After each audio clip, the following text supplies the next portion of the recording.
मेरा नाम फ़रहान अहमद ख़ान है और मैं इस वक्त एक अहम मसले पर आपसे बात करना चाहता हूँ। जैसा कि हम सब जानते हैं कि आज़ाद कश्मीर के दारुल हुकूमत मुज़फ़्फ़राबाद में के नवाह में एक प्रोजेक्ट है, नीलम झेलम हाइड्रो इलेक्ट्रिक प्रोजेक्ट। इसके नाम से कई बरसों से काम जारी था और इसका मकसद ये था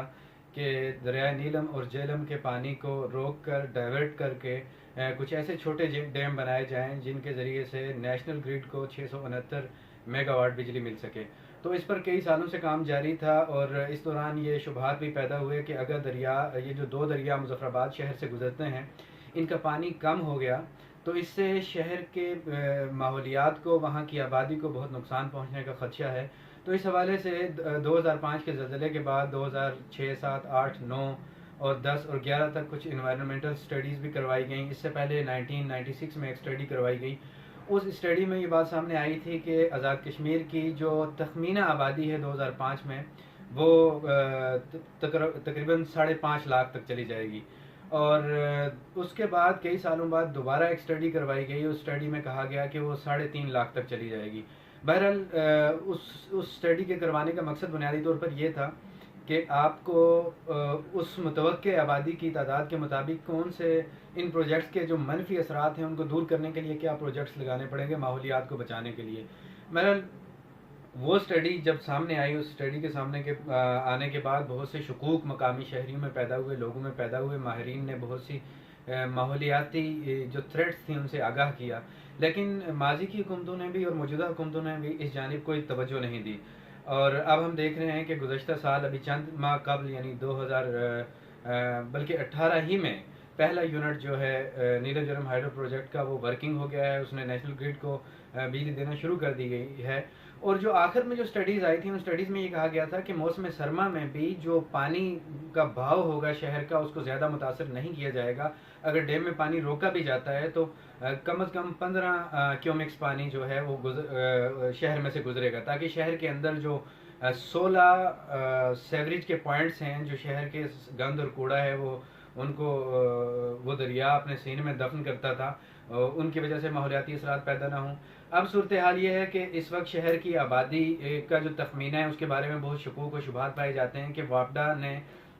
जो इन्वायरमेंटल एजेंसी थी उसके साथ मिलकर जो नई स्टडी की है और उसके बाद जो वादे किए थे कि हम जो माहौल पर पड़ने वाले असरात हैं उनको कम से कम करेंगे और मसनूई झीलें बनाएंगे, बाकी जो प्रोजेक्ट्स हैं ट्रीटमेंट प्लांट्स बनाएंगे सेवरेज के लिए, वो कुछ भी नहीं बनाएंगे। अभी कुछ दिन कबल इस तरह की तशवीशनाक इतलात मुजफ्फराबाद से आ रही हैं कि मुजफ्फराबाद से जो दरियाए नीलम मुजफ्फराबाद को लगता है उसका पानी इंतहाई कम हो चुका है, बल्कि बाद जो दफ़ा तो इतना कम हो चुका है कि उसमें से छोटे बच्चे भी गुजर के पार जा सकते हैं। यह इंतहाई तशवीशनाक सूरत हाल है। इस सारी सूरत हाल का कसूरवार जो है आज़ाद कश्मीर की गुज़श्ता हुकूमतें भी हैं और मौजूदा हुकूमत भी, ज़ाहिर है उससे भी इस बारे में सवाल किया जा सकता है। और वापडा ने जो वादे किए थे या जो अदायगियाँ की थी उस हवाले से भी बहुत से सवालात और शुकूक व शुबहात पाए जाते हैं कि आया माहौलियाती मसाइल को हल करने के लिए इस जानिब कोई तवज्जो दी गई है या नहीं दी गई है। और दूसरी बात ये महसूस की गई है कि हाल इस मौसम गर्मा के अंदर मुजफ्फराबाद का जो टेम्परेचर था वो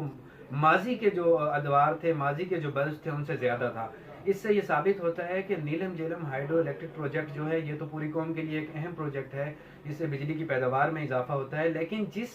लोकेलिटी से, जिस इलाके से ये बिजली पैदा की जा रही है उसके रहने वालों की ज़िंदगियों की कीमत पर, उस माहौल की कीमत पर अगर ये प्रोजेक्ट है तो ये बहुत थ्रेटनिंग है। कल मुजफ्फराबाद में सिविल सोसाइटी के अरकान हैं, ताजरान हैं और आम शहरी हैं, वो अपनी इस तशवीश का इजहार बाकायदा एक इज्तिमाई एहतजाज की शक्ल में करना चाहते हैं। और कल 11 बजे दिन को अपर अड्डा मुजफ्फराबाद में एक एहतजाज होगा। मुजफ्फराबाद या उसके आसपास जो भी इलाके हैं जो इस प्रोजेक्ट्स की वजह से समझते हैं कि उन्हें माहौलियाती तौर पर शदीद नुकसान पहुंच सकता है, उन्हें इस एहतजाज में पहुंचना चाहिए और इस शऊर को आगे बढ़ना चाहिए और उन्हें गवर्नमेंट को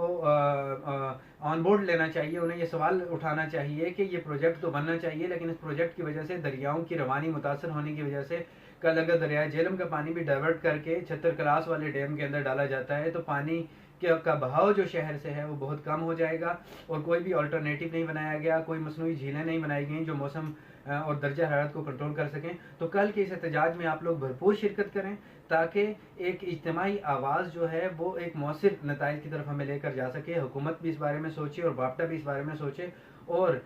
जो अंदाज़न 6 लाख के करीब नफूस इस